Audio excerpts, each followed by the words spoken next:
Yeah, I've actually I'm partner in a spirits company called Motu Viget Spirits, and our first release actually will be out in just a few weeks, and that is a sparkling wine. It's a brut sparkling wine. You guys had a great launch. It was Yeah, everywhere, and it looked like an amazing day. How did that come about?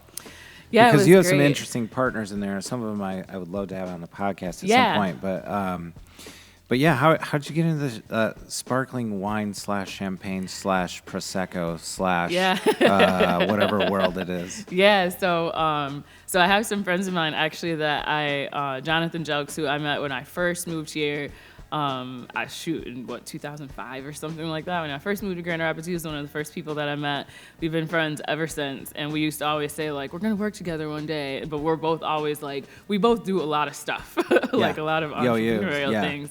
And like finally we figured out something. We're like, yeah, like we can totally do this. So it's myself, Jonathan, Jameel Robinson, and Willie Jackson, who most people know as Willie the Kid. He's quite a successful music artist who is originally from Grand Rapids, lives down in Atlanta now. Yeah, so it's us like really deciding like what can we do in Grand Rapids that like helps add to the cool factor that is also something that's locally produced, locally sourced. We're actually the partnership we're working with St. Julian's. They do all of like the production and bottling and everything for us. They're a big winery. Yeah, long history here. Down by your neck of the woods too. Yep. Yeah. But yeah, long history here, like in the state of Michigan, and Motu Viget means strength and activity, which is the Grand Rapids city motto. And so we kind of wanted to do something that was a direct tie back into the city we live in. So. Yeah. And it's all minority partners, which is, you don't see many of that, especially in like the luxury beverage sort of, maybe that's the wrong term, luxury. I think it's hard to create an alcohol like distribution company of your product, and then there is. I mean, there's a reason why we know about Ciroc because of Diddy and Duce because of Jay-Z, because there's not a lot of them.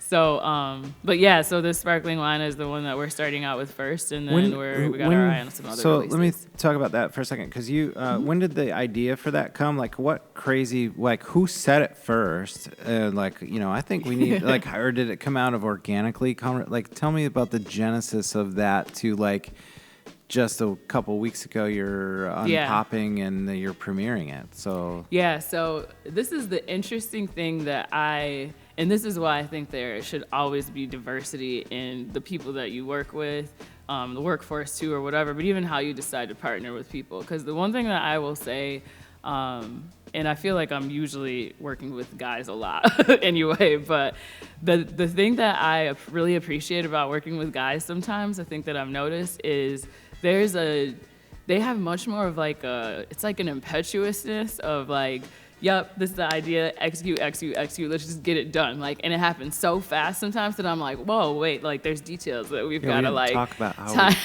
we felt about things. Right? Yeah, so it's funny, John and I, over the last probably couple years, either talking about business or working on stuff together, it's an interesting relationship because he's so let's just do it, let's just get it done, and I'm like there's details and it's all about the details, so we gotta tie these two things together.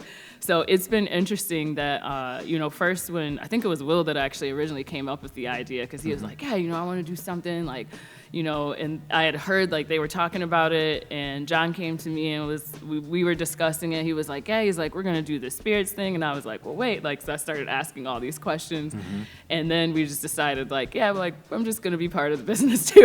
So so then I made an investment and all that, and since then it's, to be honest, things actually rolled pretty quickly. But it's been a great relationship. I like the way that we kind of vibe off of one another, and when it comes to a lot of the business stuff and keeping stuff tight, that's when they're just Dre, just let Dre do her thing. We're not gonna get in your way. Well, that's cool. It was cool to see that it could happen that quickly, especially with a partnership. Before you can sort of distribute your expertise across that launch or whatever it might be. Everyone contributed their own sort of perspective and acumen around it, right? So, but yeah, I was so, and it also seemed to me, and I'm not downtown as much as I used to be, but that came out of nowhere for me in a great way. Yeah. Like it was like, what? Yeah. These people, what? Like sparkling wine produced here, and it's about Grand Rapids, and it's like from GR and all these people. That just was like a great launch. So the next step is what? More distribution and getting shelf space, or like we're just trying to figure out how far to scale production, right? Yep. So next step, actually, so it will be in Meijer stores in about 4 weeks. Which is no easy task, by the way. Yeah. Like if you could just draw it out, like, oh, we'll just be in Meijer. Yeah. Like there's so much competition for shelf space, and Yeah. like just especially in the wine and liquor categories, like that's a huge feather in your cap. Yeah, it's great. So that happens in about 4 weeks, and then from there we'll be expanding out. So there's quite a few like event partnerships and stuff that we'll have throughout the summer. We're sponsoring some things, and then the next step, a little bit further out, I know the guys want to go faster, but I'm always like, whoa, will be that we've got our eyes on a different sparkling wine, most likely probably a sparkling rosé. So Nice. yeah. That's a hugely Which I popular love category. rosé. Yeah, exactly.